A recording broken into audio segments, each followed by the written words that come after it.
A'udzu billahi minasy syaithanir rajim. Bismillahirrahmanirrahim. Alhamdulillahirabbil alamin. Wassalatu wassalamu ala asyrofil anbiya'i wal mursalin sayyidil awwalin wal akhirin sayyidina wa maulana Muhammadinil amin wa ala alihi tahirin was sahabati ajma'in wattabi'in wa tabi'it tabi'ina lahum bi ihsanin ila yaumiddin. Amma ba'du. Para bapak, para ibu sederek sedaya hadirin jamaah Masjid Besar Baitur Rahim ingkang dirahmati Allah Subhanahu wa taala. Alhamdulillahirabbil alamin. Melanjutkan ngaji kitab Bulughul Maram min Ahaditsil Ahkam karanganipun Imam Ibnu Hajar Al-Asqalani. Samangke hadis yang ke 10 nggih. 9. Innaha laysat binajasin. Nggih. Bismillahirrahmanirrahim. Wa an Abi Qatadah, diriwayatake saking sahabat Abi Qatadah radhiyallahu anhu.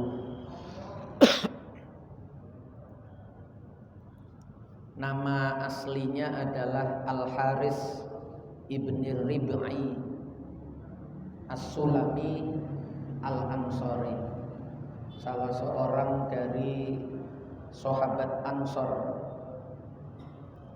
yang dikenal sebagai Farisu Rasulillah, ahli berkuda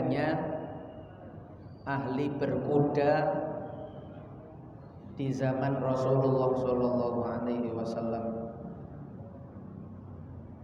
Wafat tahun 54 Hijriah.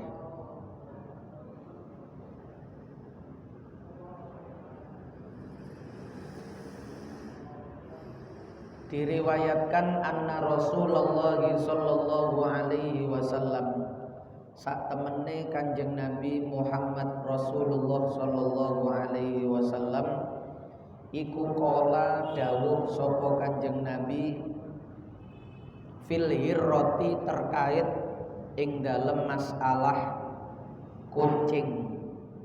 Hirrah, kucing niki yok nopo? Kadang ngelibet nduk sarung, nduk sikil, kadang naik ke atas pangkuan kita, kadang ya digendong. Kadang kucing niku juga menjilat air yang ada di wadah-wadah.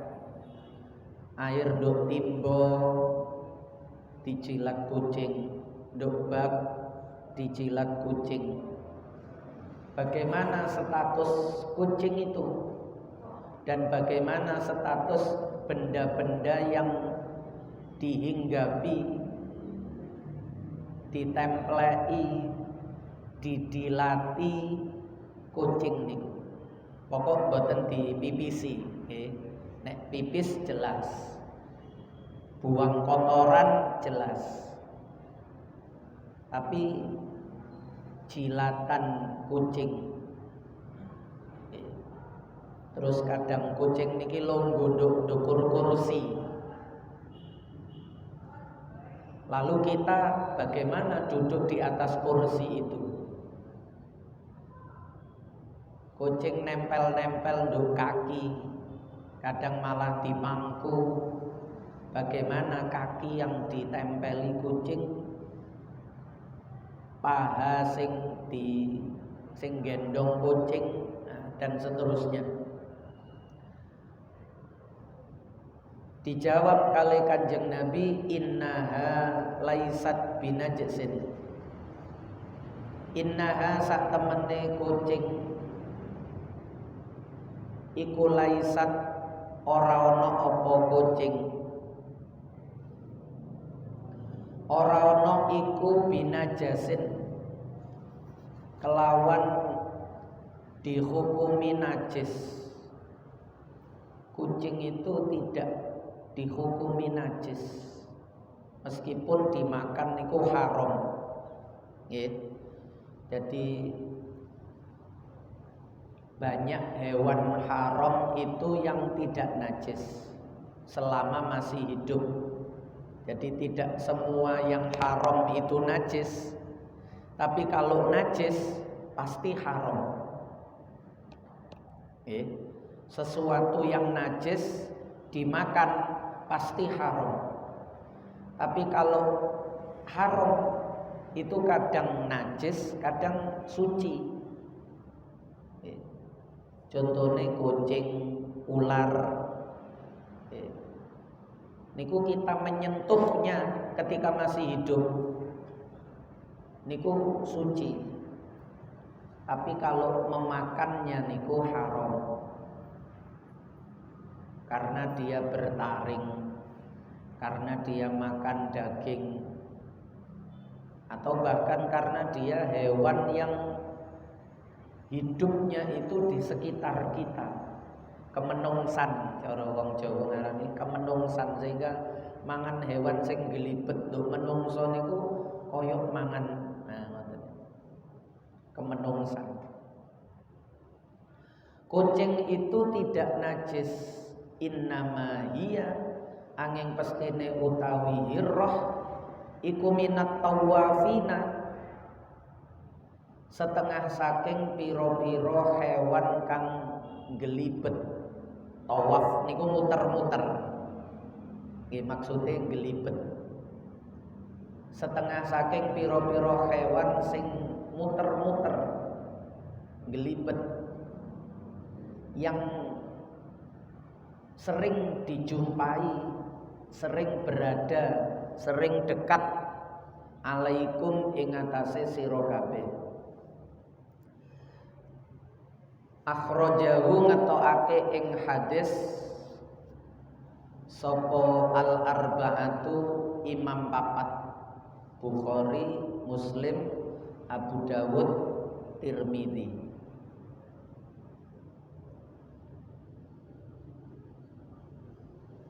Pembahasan yang pertama dari hadis ini adalah Kanjeng Nabi memberi penghormatan terhadap kucing niki dengan bahasa minat tawafin. Minat tawafin, yang itu merupakan mubalaghah. Dalam riwayat yang lain tawafat, hewan yang sering ada di sekitar kita. Bahasa tawafin itu adalah bahasa yang digunakan untuk orang yang berakal, padahal niki nyebut hewan. Nah niku sing dimaksud kemuliaan. Kucing niku termasuk hewan yang dimuliakan. Dengan redaksi tawafin niku cara lafate niku segote al-aqil, segot yang biasa digunakan untuk menyebut orang yang berakal. Pun sehingga tidak mengherankan kalau kemudian hukumnya itu tidak najis. Yang kedua,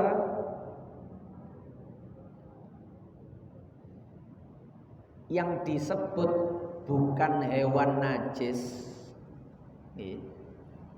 nek pipise kotorane wis sepakat. Ulama niku sedaya sepakat nek niku najis. Madzhab papat niku lho nggih. Pipise kotorane niku sepakat najis. Lah, bagaimana dengan jilatannya? Yang pertama ditafsil niki sing madzhab Syafi'i. Ketika kucing itu tidak didapati di mulutnya itu darah, di lidahnya itu tidak ditemukan darah, maka jilatan kucing niki suci.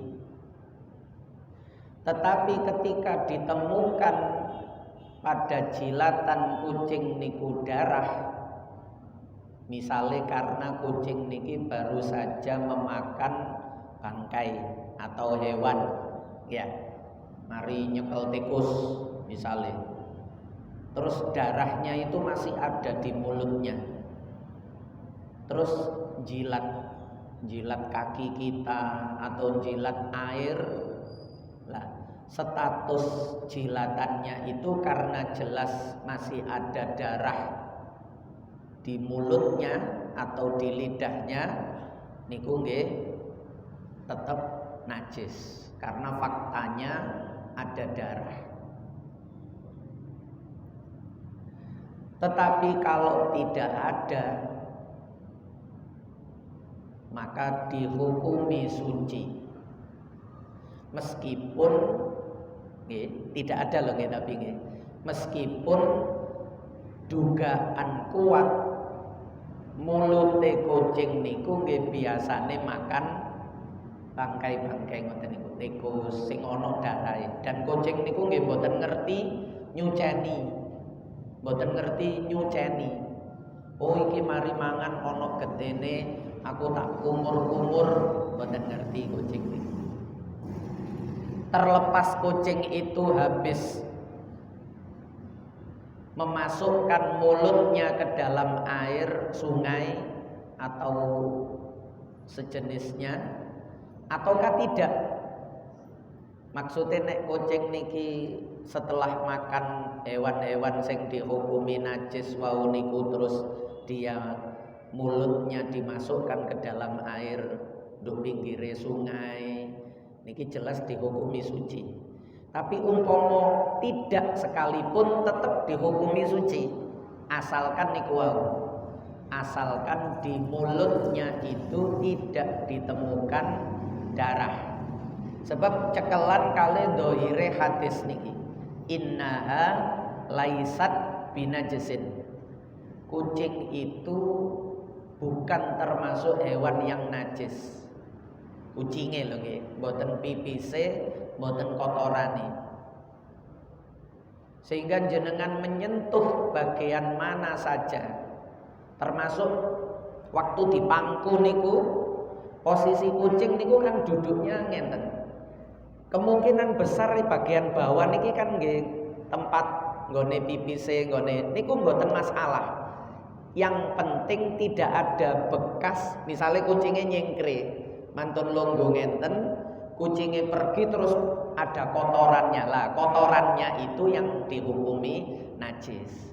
Tapi kalau dia habis duduk di pakaian kita, di pupu, nduk celana, nduk baju, kita pangku ngonten niku, terus kucingnya pergi, tidak ada bekas sama sekali dari najis yang ada itu, teko kotorane kucing niku, maka tetap dihukumi suci. Walaupun yang menempel niku bagian bawah, nggih dubure. Kucinge longgo ngenten iki berarti pantate niki nempel, niku tetap dihukumi suci. Nggih. Jadi sekali lagi dihukumi najis itu kalau ada bekas, kalau di mulut darah, kalau di bagian belakang duburnya itu ada kotoran. Selama dua-duanya itu tidak ditemukan, maka kucing niki dihukumi suci. Paham nggih?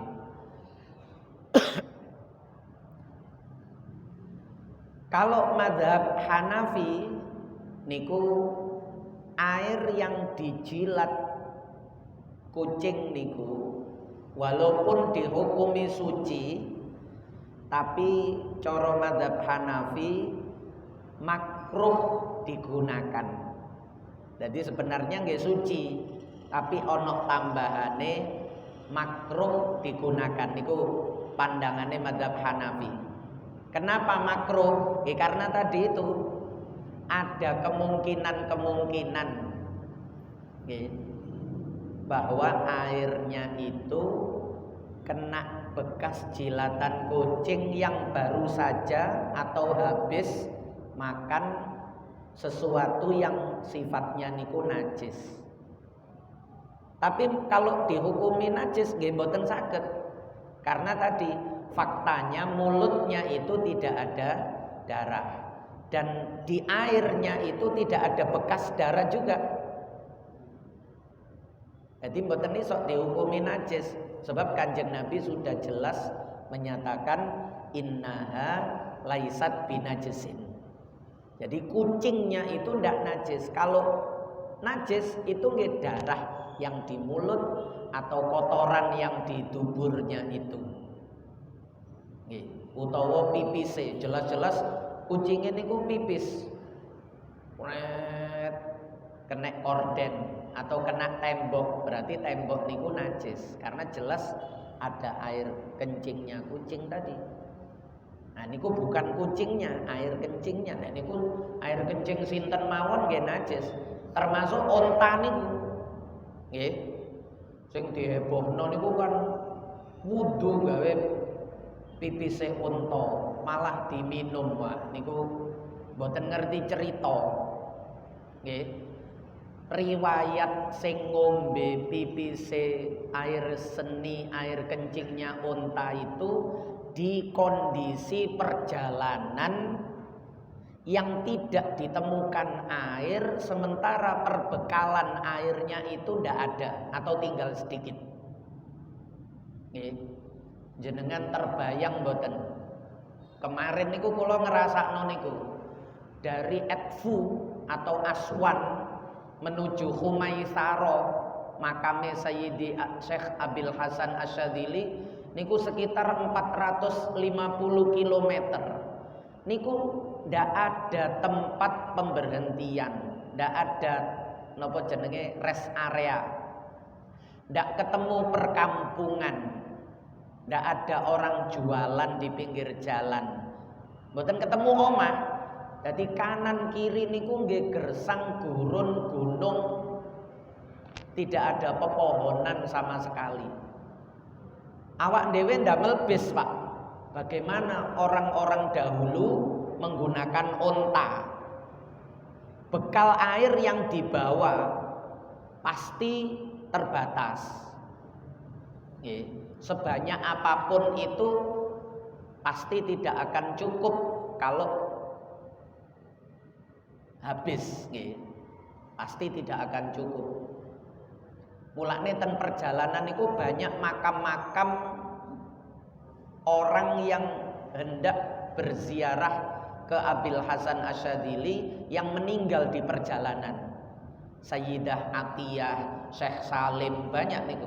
Sayyidah Zakiyah, niku banyak makam-makam di perjalanan menuju Syekh Abil Hasan Asyadzili. Lah, perjalanan yang seperti itu loh, yang ketika tidak ada air, orang ini sudah kehausan, lalu onta ini kok kencing, niki kelebu darurat. Lah kisah itu umbien niku nggih dalam situasi yang seperti itu. Mboten kok oyone unta niku mengandung khasiat barokah, mboten. Nggih. Niku wong niku salah ngaji. Akhirnya jamaah umroh niku enten sing gara-gara pembimbingnya niku salah paham ngoten niku, gagal paham ngoten niku, dicontoni wudu gawe. Malah enten sing karo diombe wae niku. Nggih.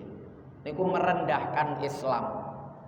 Merendahkan Islam niku kebodohan yang menyebabkan Islam niku direndahkan. Nggih gara-gara wong bodoh-bodoh ngoten niku, Pak. Wong jelas-jelas kencing kok niku najis. Semua kencing niku mboten enten sing mboten najis niku. Nggih. Semua air kencing niku najis, mboten enten air kencing sing mboten najis niku mboten enten. Pun. Jadi kucing pun ketika disebut laisat binajasin, tapi air kencingnya nggih tetap najis. Kucingnya yang tidak. Jadi niki kudu dipaham ngoten. Engko kuatir dibelokno lho gak najis Kanjeng Nabi muni kucing iku laisat binajasin. Nggih, seperti niku kan. Lah enten fatwa ngoten niku. Nggih. Taine kucing iku gak najis, pipise kucing gak najis nggih gara-gara memahami koyok ngenten iki, Pak. Nggih, gawe akale dhewe mboten melok jalure para ulama niku. Dadi nek ana sing ngukumi suci, wah niku di luar madzhab 4 mboten melok-melok niku. Niku pemahaman yang bodoh. Wong jelas-jelas kotoran kok gak najis niku ya napa mboten enten kotoran gak najis niku mboten enten. Pipis sing mboten najis niku mboten enten.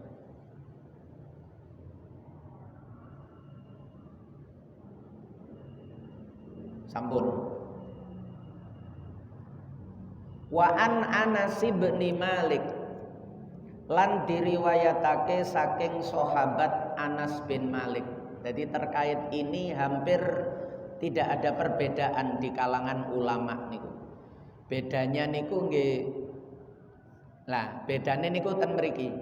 Apakah hewan selain kucing niki teko tawafin diambil dari kalimat tawafin itu, apakah selain kucing yang hewan itu sifatnya juga tawafin ada di sekitar kita? Misale niku ayam, nggih, hewan piaraan, ular, atau ten mriki dicontohno sapi, unta, kambing yang serumah wonten niku nggih, ada di dalam rumah atau akrab dengan tuan rumah. Nggih, nek akrab dengan tuan rumah niku sing kaya kucing napa biasane? Nggih, hewan piaraan-piaraan niku. Nggih. Sing pecinta-pecinta binatang niku. Itu apakah bisa dikiaskan dengan kucing lewat dawuh laisat binajasin innama hiya minat tawafin, itu bisa dikiaskan atau tidak? Haten mriku baru beda.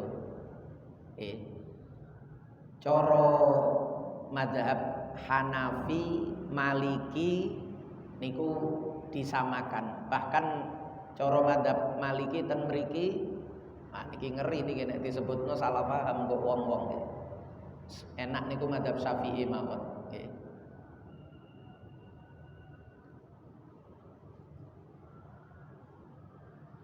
Soale ngaji niki kula sing kuwatir niku mboten sing nduk jero masjid niki. Kula sing kuwatir niku sing ngrungokno nduk jabone masjid niki speaker njaba napa jero niki? Atas juga kan. Nah niku sing kula kuwatir niku. Nggih.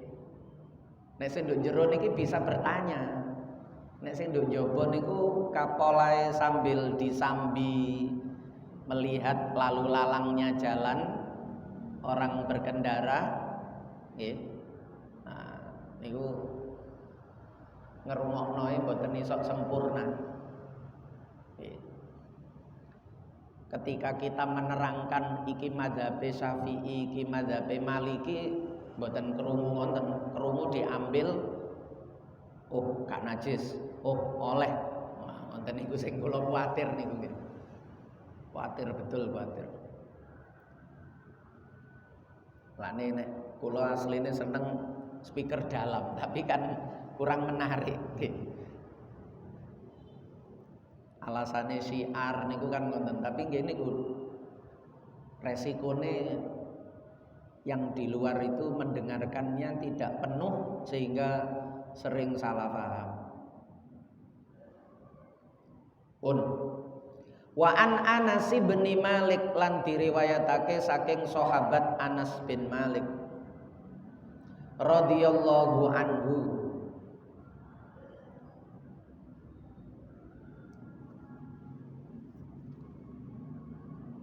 Anas bin Malik niki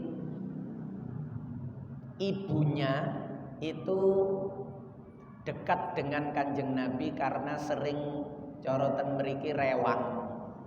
Ibu niki namine Ummu Sulaim. Sering tendaleme Kanjeng Nabi membantu istri Kanjeng Nabi ketika ada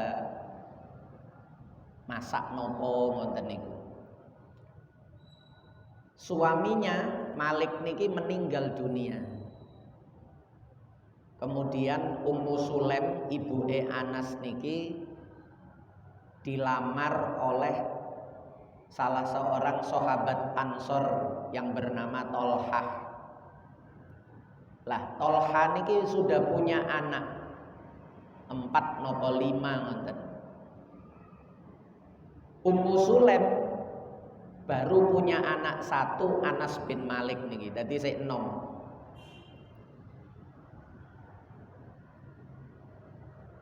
Ummu Sulaim bersedia, tetapi Ummu Sulaim khawatir terhadap pergaulan Anas niki nek gumbul kali saudara-saudara tirinya.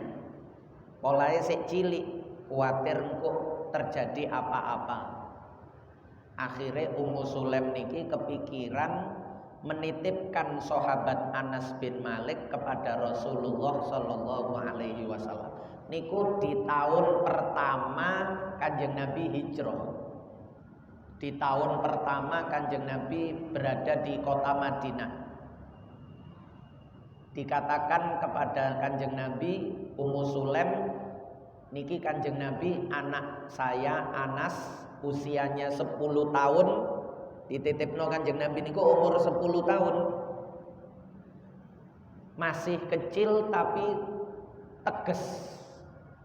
Dia bisa diperintah, dia bisa disuruh.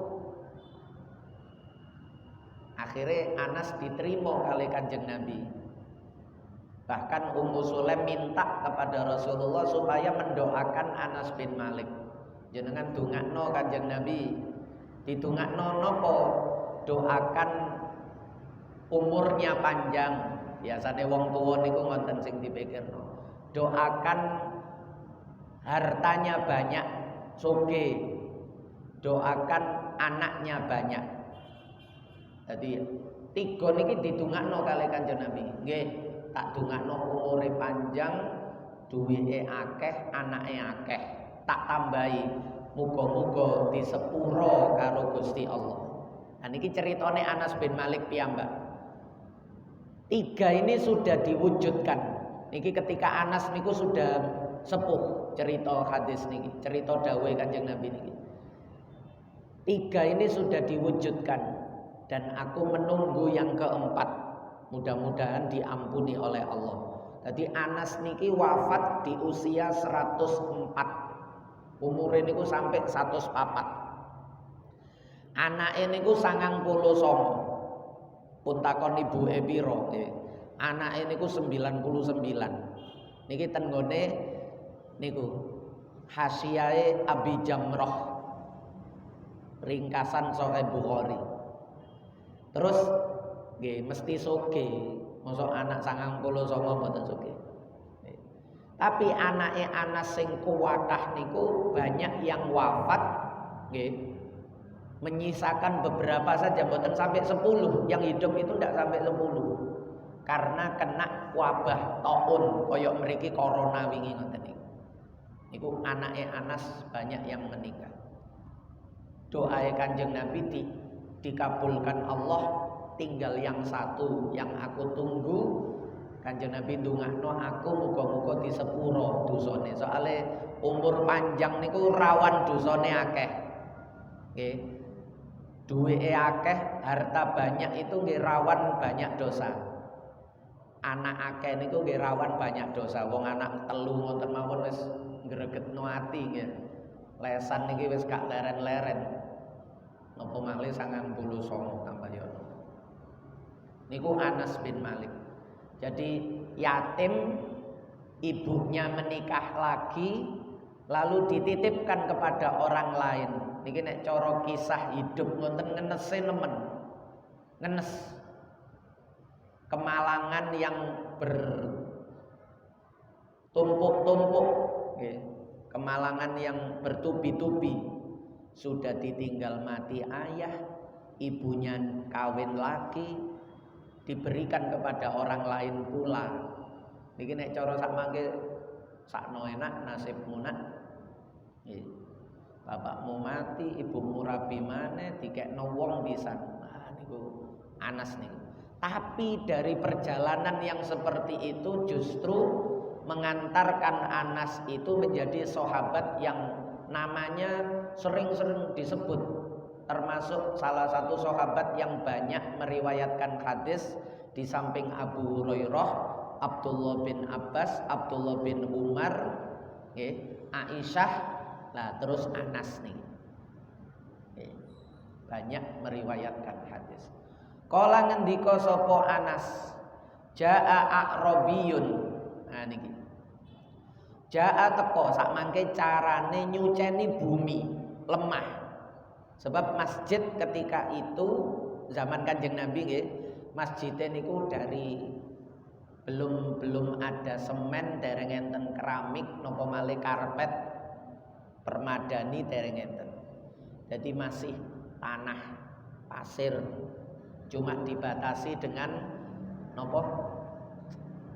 Kayu tiang yang ditancapkan di ujung-ujung niku sebagai pembatas. Lah, kondisi masjid yang seperti itu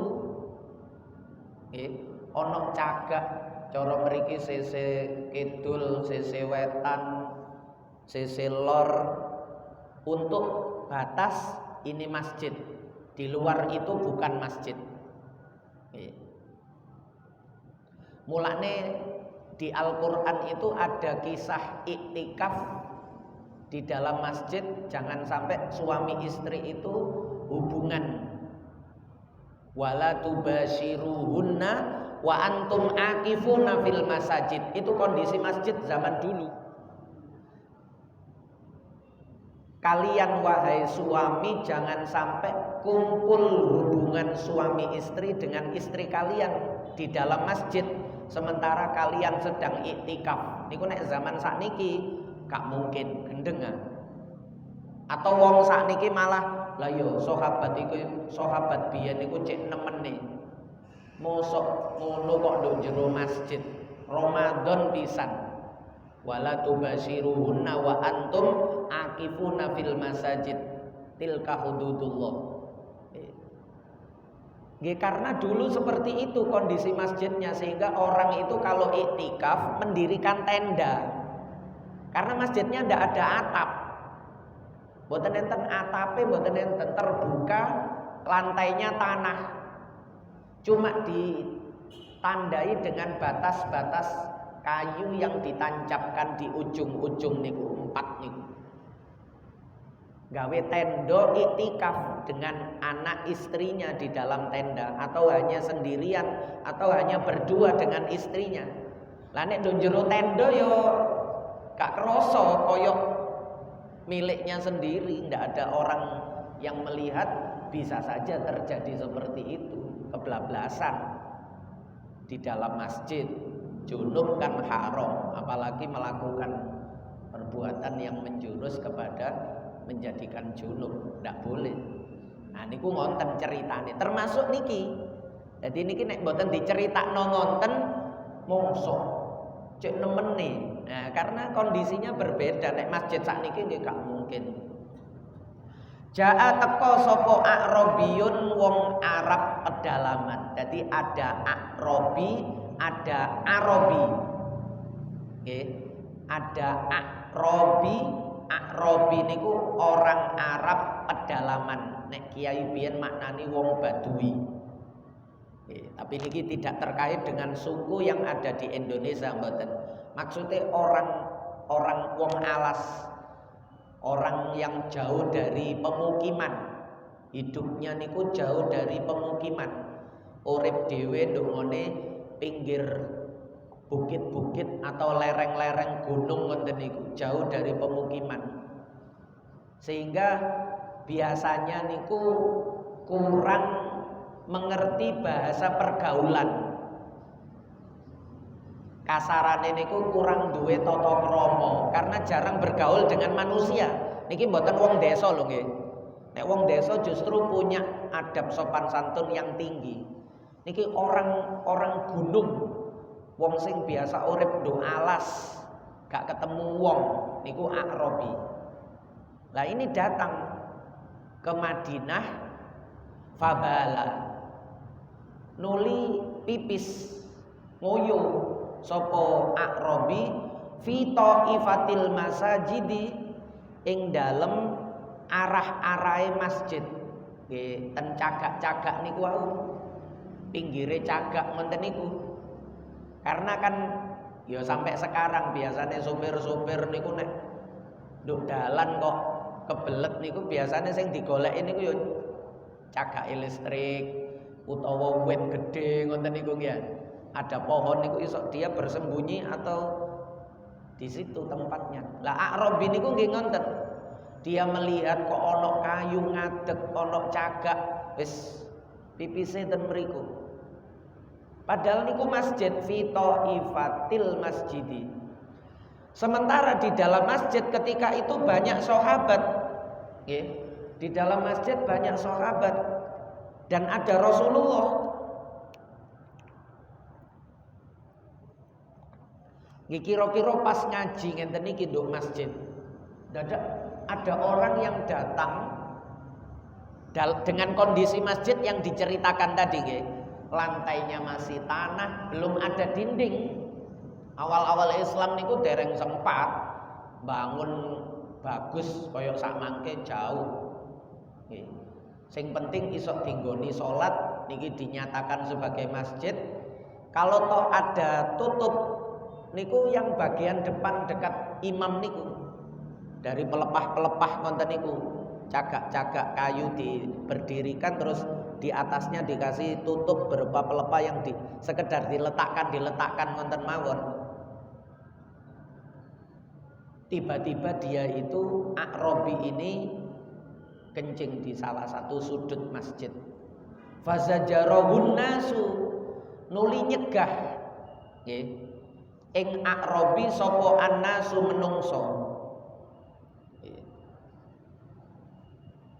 Sahabat yang ada di dalam masjid niku nggih langsung ojo ngono cara ngelarang wonten nggih.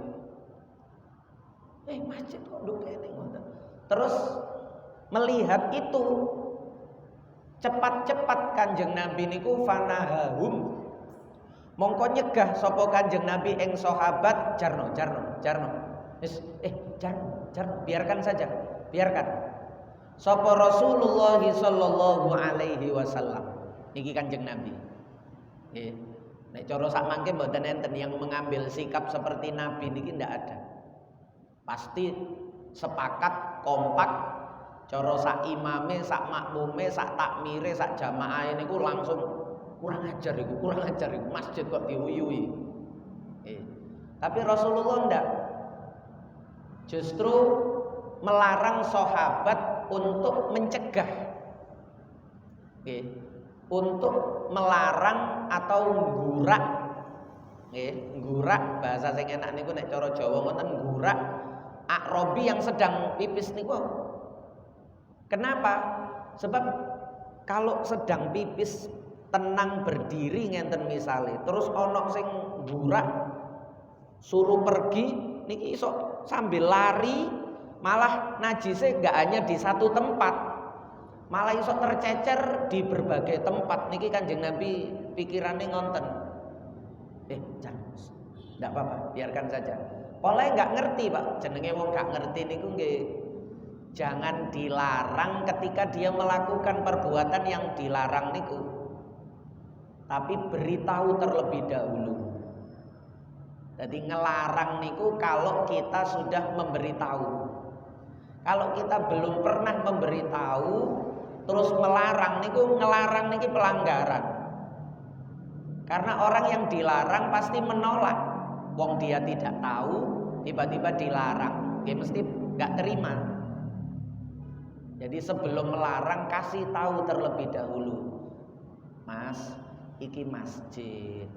Masjid itu tempat sholat, harusnya begitu, Mbak. Tiba-tiba langsung us. Apalagi dilempar dengan batu. Nah niku Kanjeng Nabi. Welase kaya ngoten niku. Falamma qadha, semangsane wis selesai. Sapa A'rabi baulahu ing pipise. A'rabi, ketika A'rabi ini sudah menyelesaikan pipisnya, amaro, mongko perintah sapa Kanjeng Nabi, bidanu bin kelawan jupuk sak timbo, ambil air satu wadah, min ma'in saking banyu, fa uhri konuli disiramno, apa banyu mak alaihi ing atase baul wau niku, pipise wau. Sudah selesai, orangnya sudah pergi, Kanjeng Nabi memerintahkan sahabat, ayo ambil air, sampean gerojok bekas pipisnya yang ada di tanah niku, sampean gerojok. Apa kesimpulan fikih hukum yang bisa kita ambil? Satu, air pipis kencing niku najis. Buktine Kanjeng Nabi nyiram, ngengken nyiram. Satu, berarti pipis niku najis. Dan niki mujma' alaih. Niki sepakat. Tidak ada perbedaan. Semuanya dihukumi najis. Baik pipise wong gede atau pipise wong anak kecil. Sama, ndak ada bedanya. Walaupun contohnya niki pipise wong gede, tapi bukan berarti nek wong cilik mboten najis. Cuma kalau anak kecil, terutama bayi yang masih dalam umur menyusui di bawah 2 tahun, niku pernah Rasulullah, nanti mungkin ada najis mukhafafah. Pernah Rasulullah niku tidak melepas bajunya, tapi mengambil air sedikit lalu dicipratkan saja.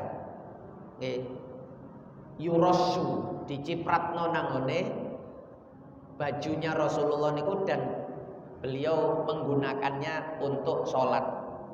Niku kita mengatakan najis mukhafafah karena bayi belum makan sesuatu pun kecuali ASI, usianya di bawah 2 tahun.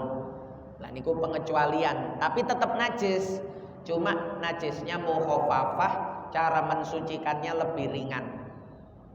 Yang kedua, bahwa tanah itu kalau terkena pipis, entah niku manusia atau hewan, itu bisa suci dengan cara disiramkan air di atasnya, sehingga turunnya hujan itu kan nyirami bumi, tanah, itu menjadikan semua tanah itu yang terkena pipis niku menjadi suci. Artinya nggak perlu tanah niki terus disekrop, diambil iki lemah najis iki, dijupuk, dibuang, nggak perlu begitu. Tapi tanahnya itu bisa disiram dengan air, dan tanah itu menjadi suci. Asalkan niku wau baunya, warnanya hilang, najis niku. Pipis wau baunya, pipis sudah ndak ada, warnanya juga ndak ada, maka tanah itu kembali menjadi suci. Tidak harus diambil tanahnya, dikeduk terus dibuang, ndak perlu. Sebab Kanjeng Nabi ten hadis niki tidak memerintahkan lemai sekropen, tanahnya ambil lalu buang keluar, boten. Tapi hanya memerintahkan untuk mengambil air lalu menyiramkannya. Fa uhriqa alaihi. Nah niku ngoten. Pun niku yang pokok. Ani bin Umar wallahu a'lamu bis-shawab. Al-Fatihah.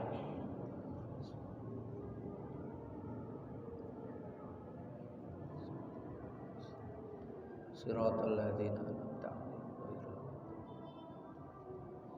Barangkali ada yang ditanyakan, monggo. Nggih. Nggih. Enak niki. Nggih.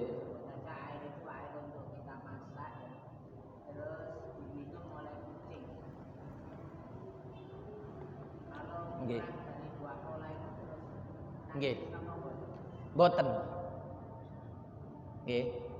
Karena termasuk niku wau innaha laisat binajisin, asalkan nggih, asalkan tidak ada perubahan dari air yang bekas dijilat oleh kucing tadi itu.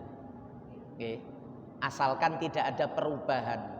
Kalau ada perubahan nggih, ada perubahan niku misalnya onok merah-merah berarti niku darah. Terus onok kuning-kuning berarti gak ngombe tok karo dipipisi pisan, awak dhewe rone ngombene tok, ternyata sadurunge ngombe dipipisi sik karo kucinge misalnya begitu. Lah kok ono pesinge? Nah niku mutanajis. Nggih. Niku ngoten. Karena kalimat innaha laisat binajisin itu dijadikan dasar oleh para ulama bahwa bekas jilatan, termasuk ketika menjilat niku wau baju kita, nggih, jilatan kucing, kadang kan kucing enten sing senengane dilat-dilat sikil ngoten niku. Itu juga tidak menjadikan jilatannya itu najis. Bekas jilatannya itu najis mboten. Tetap dihukumi suci selama tidak ada bekas najis yang tersisa, yang tertinggal. Wonten. Nggih, bagus. Kalau anak kecil di bawah 2 tahun pipis kan najisnya tadi najis mukhafafah. Mukhafafah. Nah niki kucing Ustaz. Kucing niki belum makan apa-apa tapi dia sudah pipis. Jadi masih satu minggu atau 2 minggu. Nggih. Usianya tapi pipis. Nggih. Nah ini pipisnya najis. Nggih. Nggih. Apa anake kucing iku ya dikiasno dadi najis mukhafafah ngoten utawa malah gak najis mboten. Nggih. Jadi yang syaratnya najis mukhafafah niku satu sobi atau sobia. Sobi nggih. Jadi anak bayi laki-laki mboten usah anak pun. Bayi laki-laki, bukan bayi perempuan. Satu nggih. Jadi bayi perempuan najisnya tetap mutawasitoh. Satu bayi laki-laki. Yang kedua usianya di bawah 2 tahun. Yang ketiga belum makan apapun kecuali ASI. Nek bayi niki wis didulang bubur mutawasitoh. Bayi niki wis diombeni selain ASI mutawasitoh. Jadi asupan makanannya cuma ASI saja. Nggih.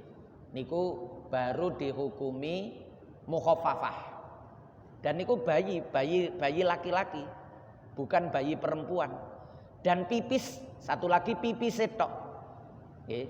Bayi pipis dulu berarti nggih.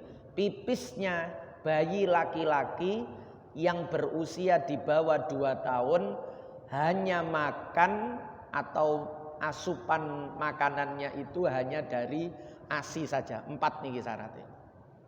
Sehingga kalau bukan pipis, kotoran misalnya, ya niku mutawasitoh. Atau dari bayi perempuan, pipisnya bayi perempuan niku nggih mutawasitoh. Atau usianya di atas 2 tahun meskipun hanya ASI saja. ASI tok iki tapi umurnya 2,5 tahun nggih sudah mutawasitoh. Karena lewat haulaini kamilaini liman aroda ayyutim marrodoan iku. Atau apa wau sijine wau di bawah 2 tahun tapi ditambahi selain ASI, bubur dan lain-lain. Nggih, sayur-sayuran sing di blender ngoten niku sudah bukan mukhafafah. Kalau bayi perempuan saja tidak bisa disamakan dengan bayi laki-laki apalagi hewan. Ngoten nggih. Jadi ketika contoh Kanjeng Nabi tadi itu ulama kemudian membuat syarat. Sebab faktane najis niku nggih najis dan harusnya dibasuh. Karena najis itu baru hilang kalau dibasuh. Lah kok ana contoh teko Rasulullah pipise niki mboten dibasuh, tapi cuma diciprati tok. Nggih, birassil ma, dengan dicipratkan saja. Niki sebuah kejanggalan. Lalu ulama mengambil kesimpulan, oh iki khusus. Lah, khususnya kenapa? Dilihat, oh bayinya laki-laki. Niku dicatat, khusus bayi laki-laki. Oh bayinya masih di bawah 2 tahun. Niku dicatat. Dijadikan syarat. Oh hanya makan ASI saja suplainya. Oh pipisnya saja, bukan kotoran, bukan yeyeknya. Nah niku kemudian menjadi syarat. Sehingga di luar itu maka hukumnya sama seperti najis yang lain, yaitu harus dibasuh untuk supaya suci. Niku dasar. Oke, awal semua najis itu bisa suci kalau dibasuh. Lah kok ono najis gak dibasuh tapi diciprati. Nah niku menjadi syarat khusus. Bukan semuanya. Termasuk tidak bisa dikiaskan kepada hewan. Bayine kucing misalnya wau ya. Karena niku wau beda nggih. Nek diterangno ngoten beda. Bayi perempuan niku kadar pipise banyak sedikitnya beda. Terus baunya karena proses niki sistem pencernaan perempuan dengan laki-laki niku beda, wong ana hete barang. Ya. Niku sehingga juga cara diterangno ngoten hasil yang dikeluarkan pipise nggih beda. Nek digawe rodok kasar ngoten luwe pesing, luwe akeh. Misale ngoten ya. Atau ada lagi alasan yang disampaikan ulama. Karena bayi laki-laki itu orang itu lebih mencintainya dibanding bayi perempuan. Ini pada umumnya. Apalagi ketika itu di Arab. Nek bayi lanang itu akeh sing gendong, akeh sing kepingin gendong, sehingga lebih banyak kemungkinan orang niku kena pipise bayi niki dibandingkan bayi perempuan. Jarang wong kepingin gendong. Mulane nek akika lanang niku loro, wedok siji niku nggih karena laki-laki niku lebih diharapkan kelahirannya, lebih disukai. Nggih, niku secara umum, tidak berlaku secara khusus. Secara khusus nggih kadang wong malah kepingin anak perempuan. Nggih. Secara umum itu begitulah. Yang seperti itu menimbulkan rukhsah. Karena semakin banyak bayi laki-laki yang digendong, berarti semakin banyak kemungkinan orang itu kena pipisnya. Dari situ kemudian muncul rukhsah keringanan, najisnya itu turun dari mutawassithah menjadi mukhaffafah. Beda dengan perempuan, karena niku ada yang memberi alasan begitu. Tapi yang jelas hadisnya nggih contoh toko Kanjeng Nabi tadi itu.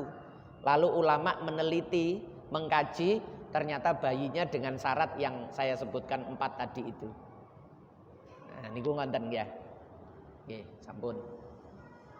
Maulaya sholli wa sallim daiman abada ala habibika khairil khalqi kullihim huwal habibul ladzi turja syafa'atuhu likulli haulim minal ahwali muqtakhimi ya rabbi bil mustafa balligh maqasidana waghfir lana ma madha ya wasi'al karami ya arhamar rahimin ya arhamar rahimin ya arhamar rahimin farrij 'alal muslimin. Sareng-sareng ditutup subhanakallahumma wa bihamdika asyhadu an la ilaha illa anta astaghfiruka wa atubu ilaik.